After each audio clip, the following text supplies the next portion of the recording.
Oiê, vamos falar da UERJ? Sejam muito bem-vindos a mais um vídeo, a mais uma explicação. E no vídeo de hoje, para a gente poder entender um pouquinho mais o que a UERJ quer quando a gente fala das nossas capacidades de língua inglesa, eu vou aqui analisar com vocês como que foi a questão número 20 do que a gente teve de exame de qualificação 1 da UERJ 2012. Então a gente vai se basear muito comumente em um texto extenso do que a gente vai analisar da UERJ e que a gente vai ter mais ou menos uma separação de três grandes tipos de perguntas, sendo que a primeira é quando a gente tem ideias gerais de um texto ou até mesmo pontos de vista do autor que a gente vai ter que ler mais ou menos o texto completo, e interpretações de parágrafo ou como os parágrafos se conectam com ideias, e aqui a gente vai ver que a gente tem ou se não orações sendo analisadas pela figura de linguagem, ou se não, de como que tem o uso de uma palavra para ser parecido com outras palavras, ou o uso de uma oração e parecido embaixo com outros exemplos também.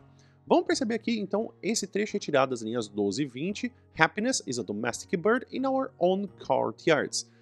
Então a gente vai ter o quê? This fragment contains a figure of speech which is labeled as letra A, irony, letra B, simile, letra C, metaphor e letra D, metonymy. O que a gente vai ter nesse uso? O que a gente tem é que aqui a gente vai ter uma grande coisa que você muito provavelmente teria que ter tido um conceito um pouquinho mais da parte de literatura. Por quê? Porque metonímia a gente vai ter uma parte pelo todo. Então, por exemplo, quando a gente fala que a gente ouve Michael Jackson, a gente está falando que a gente ouve as canções dele. Então, assim como a gente falar que a gente foi para uma cidade, a gente está querendo dizer que não exatamente que a gente viu a cidade inteira. Então, essa questão do que a gente tem da metonímia é uma parte pelo todo. A gente tem que estar se comparando a felicidade com o que a gente tem de um pássaro domesticado. Então, não é uma parte pelo todo. Quando a gente fala de ironia, a gente também não tem isso porque a ironia precisa se construir num contexto que não é ajudado pelo que se fala. Então, muito provavelmente, a gente teria aqui, então, como a letra B e a letra C. O símile é quando a gente tem uma comparação. Só que o problema da comparação, que inclusive vai conectar duas ideias opostas, a gente precisa de um conectivo, como por exemplo o as ou o like.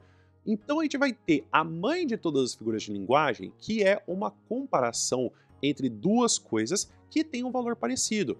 Quando a gente tem o happiness is a domestic bird, a gente está pegando o significado de happiness com o significado de domestic bird e juntando. E isso é nada mais nada menos do que uma metáfora. Então é um metaphor. Então aqui a gente vai ter a letra C. Apesar de muito provavelmente as pessoas ficarem meio apavoradas com a letra B, a gente tem que o problema é que aqui a gente não tem o uso do conectivo. Então você mistura um pouquinho dos conceitos de literatura com o que você precisa da parte de inglês. Você ficou com alguma dúvida dessa pergunta? Você não concordou com essa alternativa? Ou se não você teria colocado outra alternativa? Escreve nos comentários por gentileza. O vídeo vai ficando por aqui. Muito obrigado por todo mundo que ficou até aqui. Espero que você tenha um bom dia e a gente se vê no próximo vídeo. Até mais!